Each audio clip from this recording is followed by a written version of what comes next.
د اسد 24مه.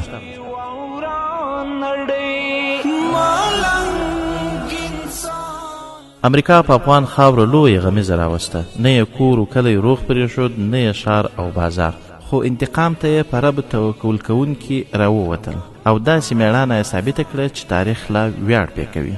په افغان جنتي خاوره خو د غرب ښکېلاک او زبېښاک سور دوزخ جوړ کړ، خو د دوی فکرونه هلته لا خام او ناجوړ وو چې د چنګیز، انګریز او سرو روسانو د ماتې تاریخونه یې نه و لوستي. دوی چې د جنگ اجازه واخیسته، موږ د دوی جنازه واخیست. مستکبرو لښکرو زموږ وطن کنډو کپر کړ، د وینو ویالې یې وبهولې، قیامت یې راوست، خو خدای جل جلاله له موږ سره و. د معرکې میدان مو په تودو وینو ګرم وساته، د وحشت توره شپه مو ووهله او په اخیر کې مو د ازادۍ سپین سهار مېلمه کړ. د میرویس او احمد شاه بابا پر کهاله د کفارو ټراکونه او وحشتونه خو سخت ظالمانه او د ویلو نه دي. دوی که زموږ پتمنې سرتوري کړلې، د بل در ته محتاج کړو او د ژوند له شی وویستلو، خو زموږ انتقام دا و چې دوی مو د نړۍ له سیالۍ وویستل. امریکا په موږ تیری وکړ، د اور په بټ یې نینه کړو، میلیونونه ساګانې یې وربړولې، وځورولې، خو پای زموږ په ګټه و. الله جل جلاله موږ فاتحین او دوی رسوا او ذلیل کړل. افغان ویاړمن ولس کله هم د بېننګۍ لار نه ده نیولې. دا مینان یوازې له خپل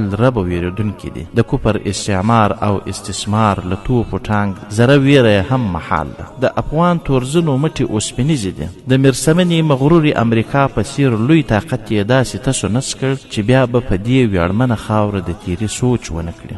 موږ د خپل سر په سودا د ننګ او ناموس لپاره راودانګل. د کفر لښکرکشانو ته مو داسې دامونه کېښودل چې تر ننه لا د خپل روان په قفس کې بندي پاتې. یرغلګر خو سخت ظالمان وو، خو زموږ د سپینې ماڼۍ ساتونکي تر دوی لا ډېر. کنې د سرخپله او باګرام له ډبرینو خونه وپوښتئ چې څومره مسلمانې پرګنې شکنجه او ازرده کړې. چنګیز، ګورګین او انګریز، شورویان او امریکایان یو د بل مرادف. موږ د دوی ټولو پر وړاندې د مبارزې او مجادلې یو خط اچولی، له دین، خاورې او ناموس د دفاع خط.